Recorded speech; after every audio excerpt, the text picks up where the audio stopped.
대한민국에서 순자산 10억은 더 이상 부의 상징이 아닙니다. 오히려 그것은 새로운 불안의 시작점이 되고 있습니다. 이상하지 않으십니까? 평생 앞만 보고 달려왔고 자고 일어나니 아파트 값도 꽤 올랐습니다. 서류상으론 분명 자산가가 되었는데 왜 당신의 밤은 매일같이 불안으로 잠 못 이루는 것입니까? 왜 통장 잔고는 여전히 위태롭고 자녀 학원비 한번 결제할 때마다 손이 떨리는 겁니까? 만약 이 질문에 가슴이 철렁 내려앉으셨다면 그건 결코 당신이 무능력해서가 아닙니다. 우리가 중산층이라는 거대한 사회적 신기교에 완벽하게 속고 있었다는 가장 강력한 증거입니다. 마치 목적지인 줄 알고 평생 달려왔는데 눈앞에 나타난 것이 오아시스가 아닌 사막이 신기루였다는 것을 깨달은 것과 같습니다. 오늘 저는 정부와 언론이 던져주는 통계의 껍데기를 전부 벗겨내고 당신의 가정이 지금 얼마나 버틸 수 있는 체력을 가졌는지 보여드리겠습니다.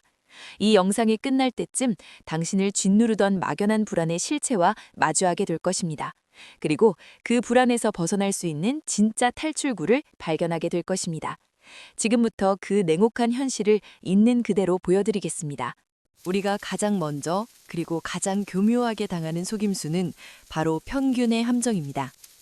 뉴스를 켜면 어김없이 들려옵니다. 대한민국 가구당 평균 순자산 5억 돌파. 그 숫자를 듣는 순간 우리 마음속엔 불안과 조급함이 삭틉니다. 마치 나만 뒤처지고 있는 것 같은 기분 느껴보셨을 겁니다. 하지만 이건 마치 마라톤 경기를 보면서 우승한 엘리트 선수의 기록이 모든 참가자의 평균 착각하는 것과 같습니다. 수십, 수백억을 가진 최상위 자산가 몇몇이 전체 평균을 비현실적으로 끌어올린 숫자일 뿐 그것은 결코 당신의 현실이 아닙니다. 진짜 우리의 자화상에 가까운 숫자는 따로 있습니다. 통계청이 발표하는 수많은 숫자 중 우리가 주목해야 할 단 하나, 바로 중위값입니다. 전 국민의 소득 순으로 100명 줄 세웠을 때 정확히 50번째 사람의 재산이 바로 대한민국의 가장 보편적인 현실입니다.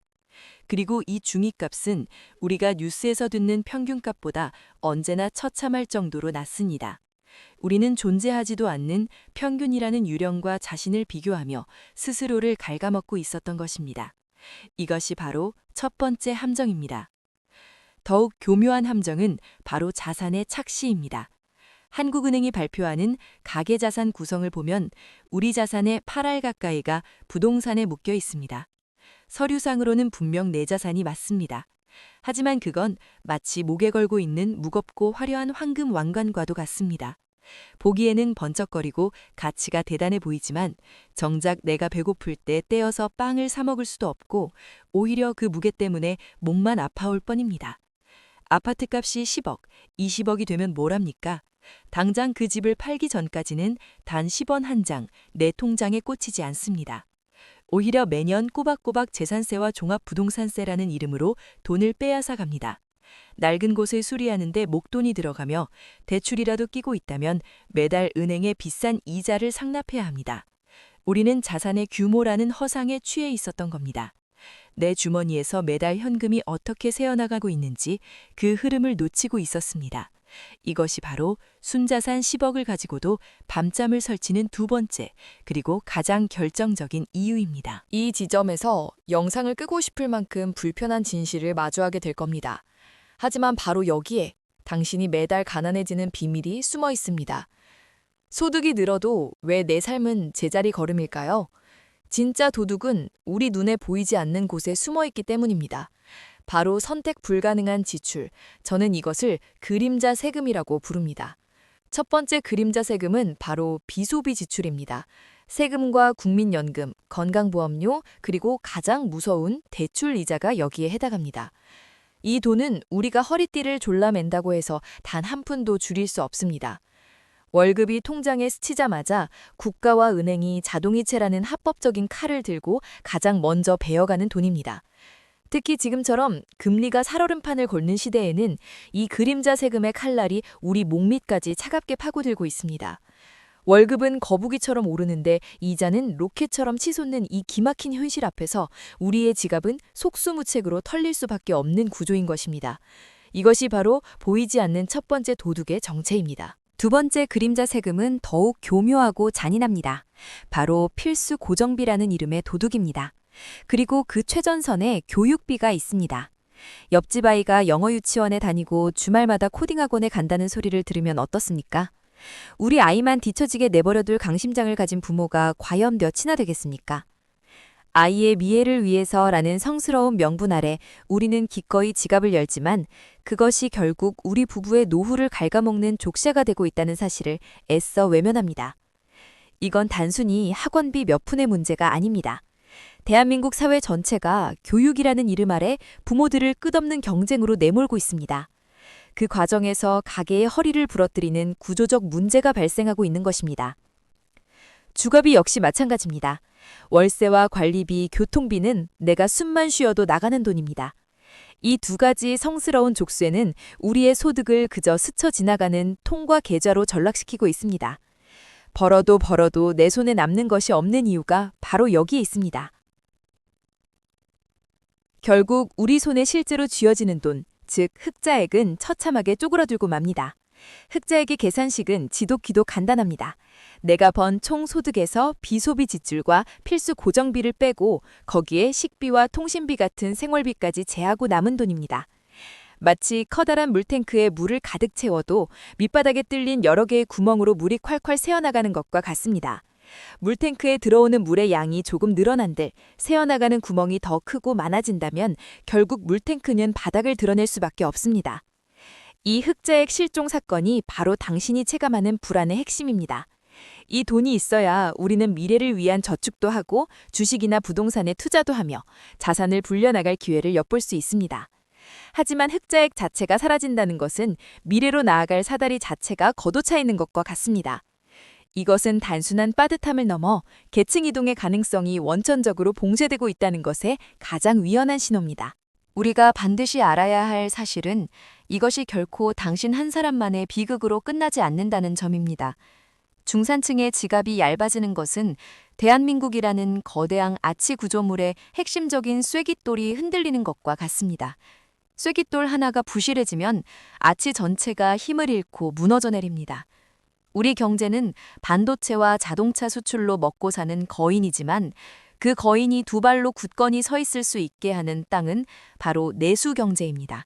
그리고 그 내수 경제의 심장 역할을 하는 것이 바로 인구의 절대 다수를 차지하는 중산층의 소비입니다. 그런데 이 심장이 멈추기 시작하면 어떻게 되겠습니까? 우리가 외식을 줄이고 새 옷 사기를 망설이고 휴가 계획을 취소하는 그 순간 동네 식당 사장님의 한숨은 깊어지고 옷가게는 폐업을 고민하며 관광지는 파리만 날립니다. 이것이 바로 내수 붕괴의 시작입니다. 자영업의 위기는 곧바로 고용 한파로 이어지고 줄어든 소득은 다시 소비를 위축시킵니다. 죽음의 소용돌이가 우리 사회 전체를 집어삼키게 될 것입니다. 더욱 기가 막힌 것은 이런 상황 속에서도 언론에서는 경기 회복이라는 장밋빛 전망을 내놓는다는 사실입니다. 하지만 이는 철저히 의도된 착시입니다. IMF나 여러 경제기관들이 경고하는 K자형 회복의 덫이 바로 여기에 있습니다. K 모양처럼 위로 뻗어나가는 선과 아래로 추락하는 선이 극명하게 갈리는 현상입니다.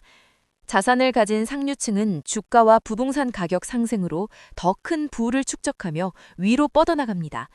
반면 월급에 의존하는 대다수 중산층은 고금리와 고물가의 직격탄을 맞고 아래로 추락합니다. 정부가 발표하는 평균 지표는 위로 솟구치는 상류층의 수치가 포함되어 있기 때문에 마치 경제 전체가 좋아지는 것처럼 보이는 착시를 일으킵니다. 저소득층은 그나마 정부의 복지정책이라는 최소한의 안전망이라도 있습니다. 하지만 어중간한 중산층은 세금은 세금대로 다 내면서 어떤 보호도 받지 못합니다. 추락의 가속도를 온몸으로 감당해야 하는 가장 위험하고 외로운 계층으로 전락하고 마는 것입니다. 추락은 여기서 멈추지 않습니다. 우리 앞에는 노인빈곤이라는 더 큰 절벽이 버티고 있습니다. OECD 통계는 충격적인 현실을 보여줍니다. 대한민국의 노인 상대 빈곤율은 부끄럽게도 수년째 압도적인 1위 자리를 놓치지 않고 있습니다. 이는 단순히 나이든 개인의 불행을 넘어 현역으로 일하고 있는 자식 세대의 발목에 채워진 무거운 쇠사슬과도 같습니다. 은퇴하신 부모님이 최소한의 품위조차 유지하기 어려운 현실 앞에서 매달 보내드리는 용돈과 병원비는 이제 선택이 아닌 의무가 되었습니다. 결국 나의 노후를 위해 쌓아야 할 돈이 부모님의 생계를 위해 먼저 빠져나가는 세대 간 부의 역류 현상이 벌어지고 있습니다. 부모를 부양해야 한다는 책임감과 내 노후를 준비해야 한다는 불안감 사이에서 5060 세대는 옴짝달싹 못합니다. 현대판 낀 세대의 비극을 온몸으로 감당하고 있는 것입니다. 이 구조를 끊어내지 못한다면 지금의 비극은 대를 이어 반복될 수밖에 없습니다. 이제 이 지긋지긋한 불안의 사슬을 끊어낼 시간입니다. 소득이 얼마냐, 순자산이 얼마냐는 식의 낡고 무의미한 질문을 쓰레기통에 던져버려야 합니다. 그리고 오늘부터 중산층의 정의를 완전히 새로 써야 합니다. 진짜 중산층이란 돈의 액수가 아니라 재무적 면역력의 상태를 의미합니다. 실직, 질병, 사고와 같은 외부의 바이러스가 침투했을 때 우리 가정이 무너지지 않고 얼마나 버텨낼 수 있는가. 이 회복 탄력성이야말로 새로운 시대의 유일한 계층 판단 기준입니다. 노동소득이라는 인공호흡기가 갑자기 떼어져도 자산이 스스로 만들어내는 현금 흐름이라는 자가호흡으로 생존할 수 있는 상태. 이것이 바로 우리가 목숨 걸고 추구해야 할 실전 중산층의 모습입니다. 당신의 재무적 면역력은 지금 어느 정도입니까? 감기 바이러스에도 쓰러질 만큼 허약합니까? 아니면 암세포와도 싸워 이길 만큼 강력합니까? 이 질문에 답할 시간입니다. 그렇다면 우리 집의 재무 면역력은 어떻게 진단할 수 있을까요? 지금 당장 종이와 펜을 꺼내 딱 3가지만 적어보십시오. 첫째, 월간 생존 비용입니다. 대출이자, 관리비, 보험료, 통신비, 식비, 교육비 등 당장 소득이 끊겨도 한 달을 살아남기 위해 반드시 필요한 최소 비용입니다. 둘째, 생존 가능 기간입니다. 투자용 부동산이나 주식은 모두 제외하고 지금 당장 은행에서 현금으로 인출할 수 있는 예적금, CMA 같은 순수 현금성 자산이 얼마입니까? 그 돈으로 월간 생존 비용을 몇 달이나 감당할 수 있습니까? 이것이 당신 가정의 골든타임입니다. 셋째, 자동 소득 시스템입니다. 당신이 잠을 자는 동안에도 돈을 벌어다 주는 시스템이 있습니까? 월세, 배당금, 이자 소득처럼 노동과 무관하게 매달 통장에 찍히는 현금 흐름이 단 10만 원이라도 존재합니까? 이 3가지 질문에 대한 답이 바로 당신 가정의 민낯입니다. 불편하더라도 즉시 해야 합니다. 진단 없이는 처방도 없기 때문입니다. 이제 모든 것을 정리하겠습니다. 오늘부터 우리는 스스로에게 던지는 질문을 완전히 바꿔야 합니다. 나는 중산층일까? 라는 허망한 질문 대신 우리 집의 재무 면역력은 어느 정도이며 생존 가능 기간은 몇 달인가? 라는 현실적인 질문을 던져야 합니다. 이것은 당신을 겁주려는 것이 아닙니다. 칠흑 같은 어둠 속에서 출구를 찾으려면 내가 지금 어디에 서 있는지부터 정확히 알아야 하기 때문입니다. 나의 현 위치를 냉정하게 직시하는 바로 그 순간, 비로소 다음 스텝으로 나아갈 수 있습니다. 더 이상 편균이라는 유령에 시달리지 마십시오. 순자산이라는 신기루에 더는 속지 마십시오.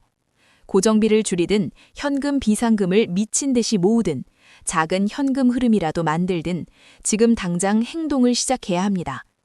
오직 이 혹독한 시대를 버텨낼 강력한 재무적 면역력만이 당신과 당신의 가정을 지켜줄 유일한 갑옷이 될 것입니다. 구독을 누르고 좋아요를 누를 때마다 힘이 납니다. 정말 감사합니다. 여러분은 어떤 생각이 들으시나요?